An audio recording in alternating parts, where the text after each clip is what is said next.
I never imagined that a single mistake, a choice I thought I could control, would cost me everything.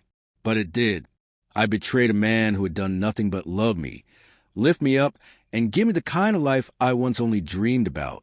My husband was steady, the kind of man who makes the world feel safe.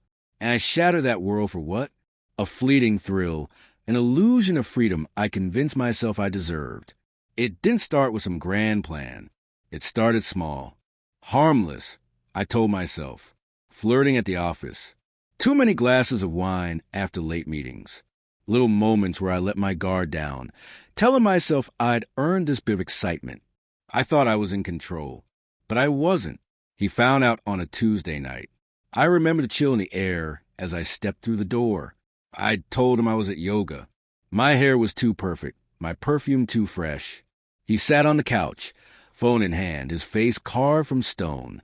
The room felt too still, like the air itself was waiting. And then, after what felt like forever, he spoke. Just one question. Asterisk, who is he? Asterisk. My heart stopped. There was no point in lying. He had everything. The texts, the photos, even a voicemail I'd foolishly left. My voice soft and warm for another man. I braced for the explosion, for yelling, for broken dishes, for tears. But he didn't give me that.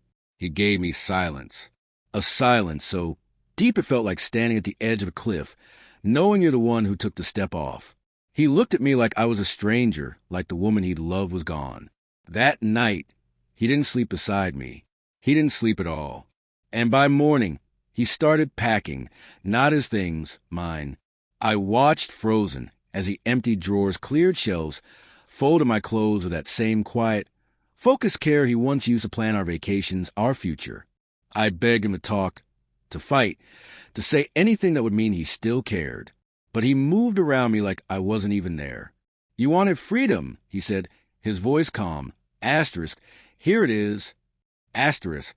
In the days that followed, I watched as he dismantled our life together piece by piece.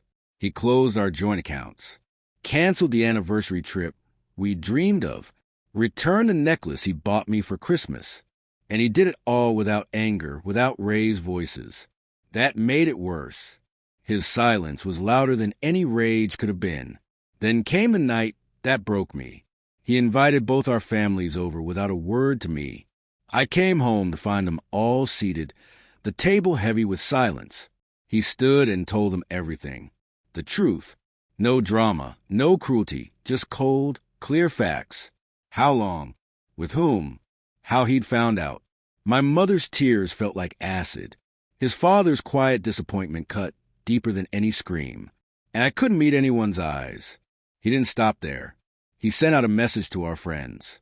A simple, dignified explanation of why he was leaving me. No exaggerations. Just the truth. And that truth spread further than any lie ever could. The looks I got, the quiet judgments, the friends who turned away, those cut deeper than I expected. When he sold our house, our home, it happened fast. Below market value, no hesitation. Too many memories, he said. I asked where he'd go. He just shrugged. Asterisk, somewhere without lies. Asterisk, even our dog, the one I'd loved like a child. He gave him away to a friend's farm where he'd have space and peace. He deserves better, he said when I protested.